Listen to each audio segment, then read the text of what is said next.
پہلا سوال، اعتکاف کیا ہے؟ اعتکاف کی دلیل کیا ہے؟ اعتکاف کی دلیل حدیث میں کہاں ہے اور کیا ہے؟ رمضان میں اعتکاف کتنے دن سنت ہے؟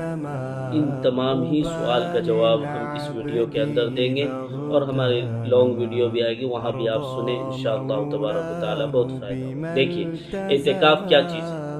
اعتکاف کا مطلب اللہ کی عبادت کی نیت سے مسجد میں ٹھہر جانا، دنیاوی کام سے الگ ہو جانا۔ میں اس کی دلیل بھی دیتا ہوں۔ اعتکاف کی دلیل قرآن سے اللہ تعالیٰ ارشاد فرماتے ہیں وَلَا تُبَاشِرُوهُنَّ وَأَنْتُمْ عَاكِفُونَ فِي الْمَسَاجِدِ، سورہ بقرہ میں۔ جب تم مسجد میں اعتکاف میں بیٹھو تو اپنی بیویوں کے پاس نہ جاؤ۔ اسی طرح اعتکاف کی دلیل حدیث پاک میں حضرت عائشہ صدیقہ رضی اللہ تعالیٰ عنہ فرماتی ہے کان النبی صلی اللہ علیہ وسلم یعتکف